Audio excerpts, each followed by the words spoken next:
Now to the end of the world. This year is cause for concern. Concern that we've only got a year left on the planet. And more than 100 San Diegans are preparing for the 2012 and the end of the world.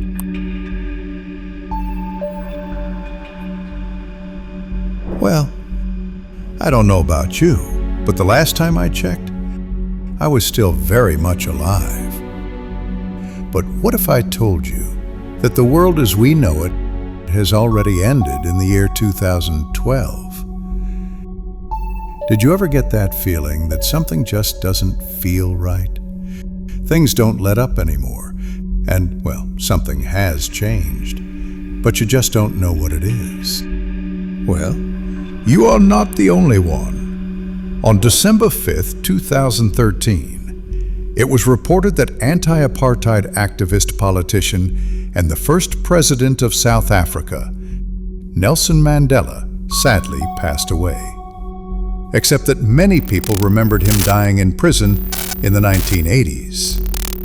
Immediately, this strange phenomenon blew up on the internet, with people reporting other instances where the reality that they remember differed ever so slightly from what is actually reality, dubbing this phenomenon the Mandela Effect. What is that? Take a look at this picture. You might think there's nothing wrong with the Pokemon character Pikachu, but would you be surprised if I told you that the black tip on the back of his tail never existed? Another instance is in the movie Star Wars, where you might remember Darth Vader saying, "Luke, I am your father," except that the line was never in the movie at all. And he actually says, "No, I am your father." Snow White and the Seven Dwarfs. Mirror, mirror on the wall, who's the fairest of them all? Well, that's not it. And it's actually a magic mirror on the wall.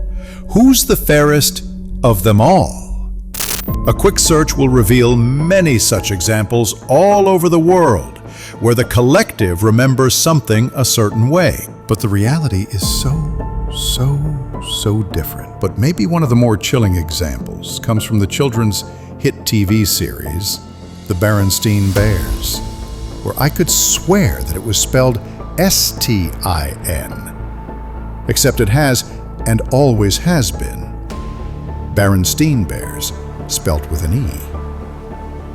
I can't really put my finger on that strange feeling I experienced, and had to go deeper down to find out if something, somewhere along our timeline, had gone really wrong. Some say that this is proof that time travelers already exist, and have been time traveling back and forth in time, changing history as we know it, ever so slightly. But perhaps there is something a little more sinister at play. That is where I came across this. On August 22nd, 2016, an anonymous 4chan user posted this thread, claiming to be one of the 23 scientists at CERN responsible for the Mandela Effect, stating that the planet was in fact destroyed in an extinction-level event, and our consciousness was transferred to a different world. He then went on to explain that all of us had to have updates to our body in order to survive the increased toxicity of the Earth. However, according to him, some of the updates might not have worked according to plan, suggesting that we have all been already living in an alternate reality. Taking the threat at face value, it just seems like the work of an online troll with a vast imagination. However, upon scrolling through his replies and responses, it seemed that the author was either crazy or perhaps he knew something that we didn't. But then, this video surfaced. Released by CERN, this video titled "We Are Happy at CERN" seemed to be a promotional video showing the enjoyable work and fun life at CERN. But wait, hold on. What's that right there? What you are looking at is a screen grab of a CERN employee holding up a sign saying, "We are happy here at CERN." And on the surface, it seemed like nothing was wrong. But if you look a bit closer, interestingly enough, there seemed to be more symbolism at play here. Besides the uncomfortable and suspicious nature of the employee around his neck, there hung two signs reading "Bombed 1" and "Mandela." What is the significance of that, you might ask? Well, it seems that Bond 1 was actually code for an actor called Barry Nelson, who played James Bond in a 1954 made-for-TV movie called Casino Royale, marking the first time James Bond ever made an appearance. And if you put the two scenes together, you kind of get Nelson Mandela. Was this employee a whistleblower, subtly suggesting that CERN had something to do with the Mandela Effect? Even if the video was a gag at some point in time, every conspiracy theory stems from a kernel of truth. And that little bit of truth comes from a prediction by a well-known scientist called Stephen Hawking, whose life's work famously paved the way for studies into black holes. So you can be assured that this guy knows what he's talking about. But that aside, this is what he had to say at very high energy levels. The Higgs boson, which gives shape and size to everything that exists, could become unstable and could cause a catastrophic vacuum decay that would lead space and time to collapse, essentially saying that the world will end by black hole the moment the Higgs boson particle, also known as the God particle, is discovered. At this point in the video, you might be wondering, what does the God particle have to do with the world already ending in 2012? And who the heck is CERN, with its name derived from the acronym for the French can say European Collaboration Nuclear, or European Council for Nuclear Research?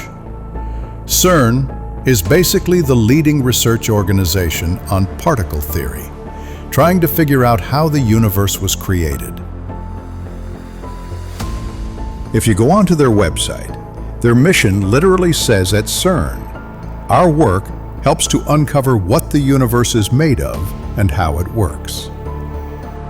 Their endeavors include building the largest hadron collider in the world and attempts to create tiny black holes for studying antimatter. Wait, create tiny black holes? What am I, the only one that feels like this is a tad bit, I don't know, dangerous?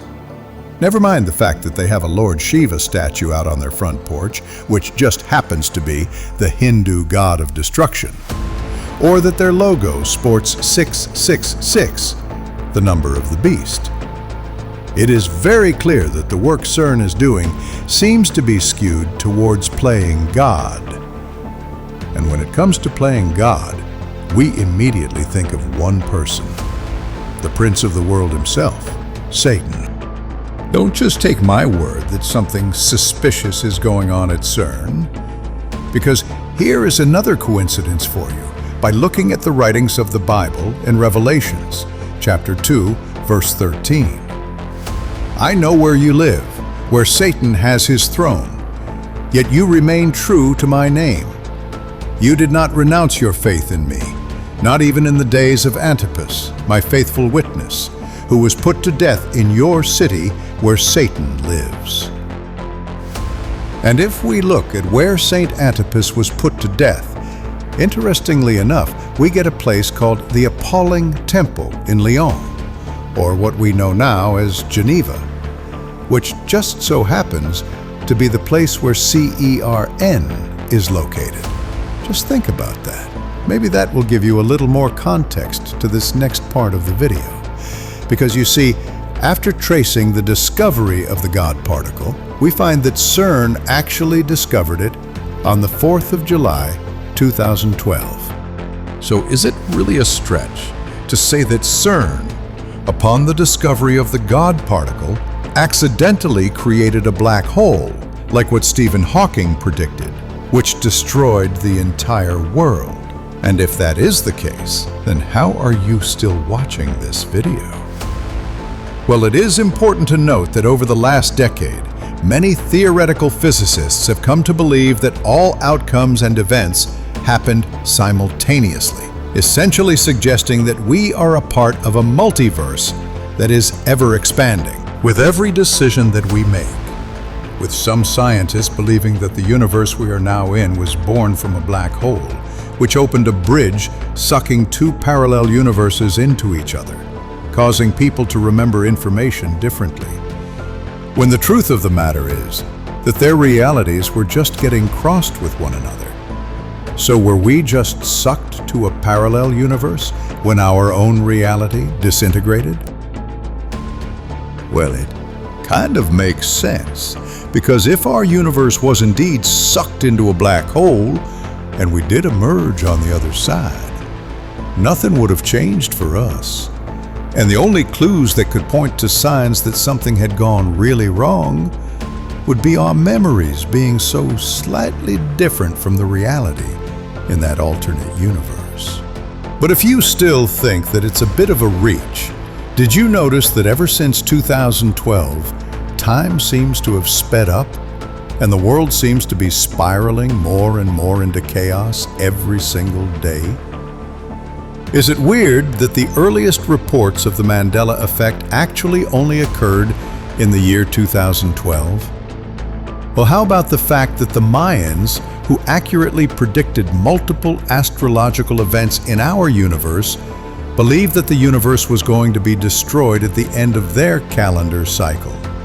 That end, coincidentally, being the year 2012. Or even a man named Terence McKenna, who used the ancient Chinese I Ching system of 64 hexagram to sequence into a fractal pattern that, weirdly enough, lined up perfectly with major world events throughout history.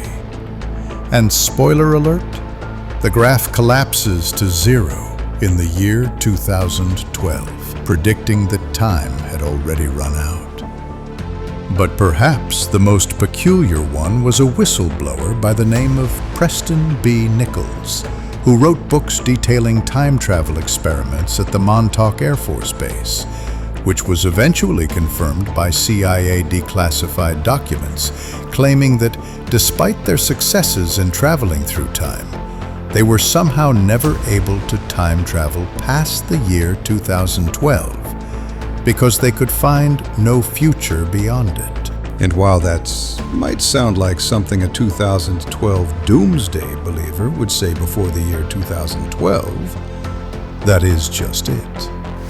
He made that claim in 2014, a whole 2 years after the world supposedly ended. Normally, people predict the end of the world before the world ends, not after, and certainly not after the world survives. So, what was his deal? Was he someone who had seen the true reality of things and was just trying to expose the truth and shed light on where we truly are right now? With so many concept lenses pointing to the year 2012, you'd have to admit that some major event happened around that date, which warped what we know as reality. Maybe the question that we should be asking now is, if CERN had destroyed the world, how would we know? And where exactly are we now? And don't forget to subscribe to Scary Bub. Thank you.